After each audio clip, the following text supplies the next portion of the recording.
Bansou Sentai Kizunager meets K-pop Demon Hunters, Part 2. At the Huntrix's home tower, the Kizunagers, Togo, Tsukasa, Kyoryuger, Lowji, Teltina, and Yihdra, explains to Huntrix, Rumi, Mira, and Zoey about their long history with the Bansouenders and how they use a person's dark bond energy to turn them into a Bondki monster. But they also explain to Rumi and her friends that rescuing Celine, the Huntrix's mentor, is quite easy if they destroy the original Bondki to cleanse her from her dark bonds. This made Rumi and her friends relieved that they have a way to free Celine from her dark bond energy, but they are wondering how the bonded king managed to get through the barriers of the Han Moon Seal to make his way to the underworld to seek help from Gwi-Ma. Meanwhile in the underworld, the bonded king asks Gwi-Ma to give the original Bondki the demonic patterns around her body to give her some new abilities to take down the Kizunagers and Huntrix for good,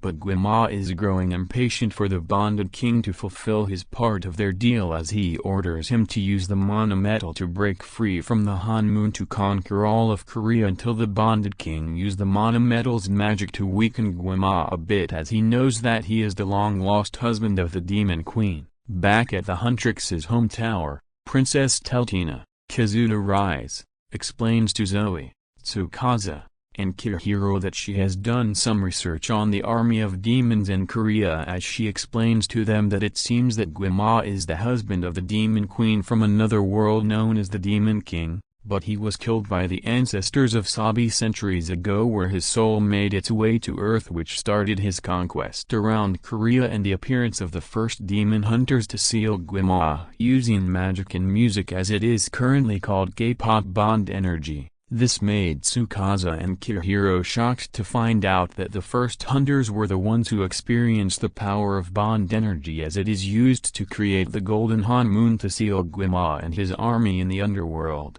But Zoey is interested in the Kizunager's bond energy as she looks down at her Shinkan and noticed that her weapons are connected with mana energy. Meanwhile in the famous bathhouse of Korea, Lowji Mist, Kizuna Knight, is having a relaxing time in the hot water on his own to clear his mind, but he gets surprised by Mira who showed up to join Lowji in the bathhouse too since they released the all-gender section for both men and women to bathe together. As Lowji is disgusted that Mira isn't bothered to bathe with him without any hesitation or feeling bothered to be exposed beside her, Mira can see that Lowji is difficult to understand and explains to him that she was a burden to her family and feeling like the problem child as Lowji feels envious at Mira's life since he was disowned by his father when he was little for not having magical powers. This made Lowji and Mira understand each other's struggles with their own families as they form a bond with each other which triggers the holy sword and Mira's Gikdu as she begins to scrub around Lowji to clean his body and tells him that she wants to thank him properly for saving her life since nobody is around to see them, which made Lowji flustered that Mira is being straightforward with him in the bathhouse. Back at the Huntrix's home tower,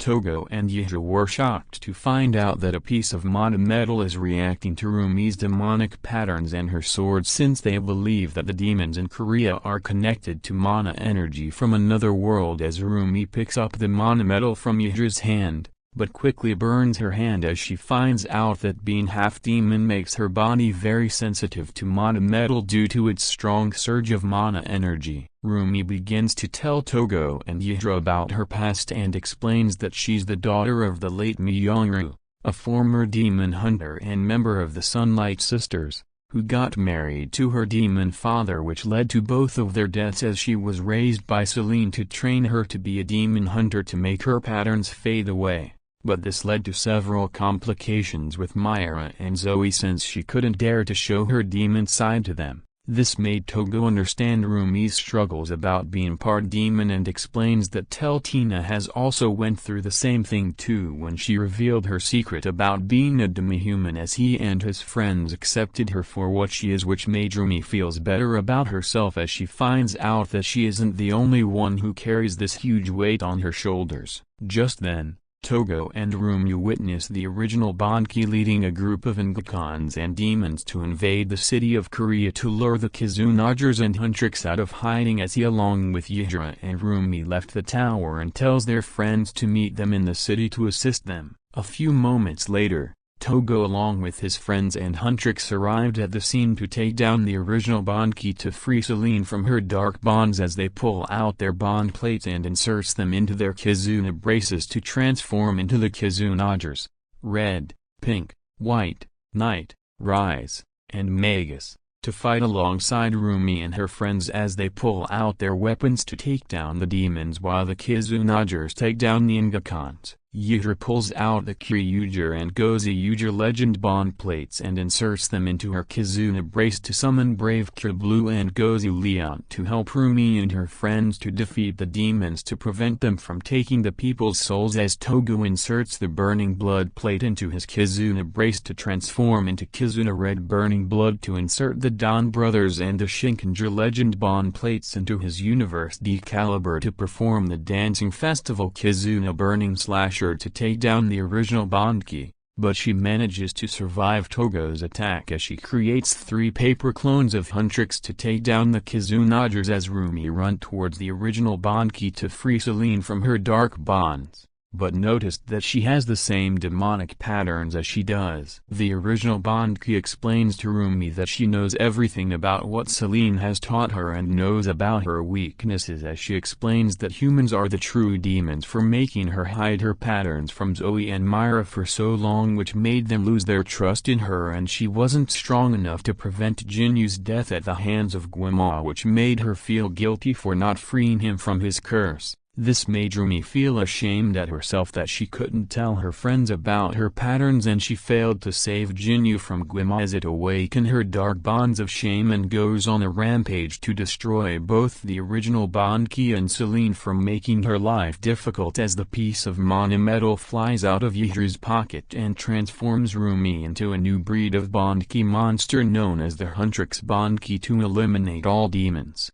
This made the Kizunagers and Huntrix shocked to find out that Rumi's demonic patterns fused with the monometal to transform her into a new breed of Bondki to battle against the original Bondki as Togo inserts the Kyoryuger and Gozyuger legend bond plates into his universe the caliber to perform the #1 Brave Kizuna burning slasher to take down both the original Bondki and the Huntrix Bondki as Rumi reverts back to normal, which gives Togo and the others the chance to take her back to the home tower to regain their strength. Back at the underworld, Gwi-Ma is impressed that the bonded king orders the original Bondki to use Rumi's regrets to transform her into a Bondki monster to allow him to enter into her mind to read her thoughts and forced her demon side to come out to turn against the Kizunagers and Huntrix as the bonded king placed a fragment of monometal into all the demons' bodies to transform them into mono-demons for the original Bondki to lead to invade all of Korea to eliminate both the Kizunagers and Huntrix for good to prevent the New World Daybreak from happening and free Gwi-Ma from his eternal prison.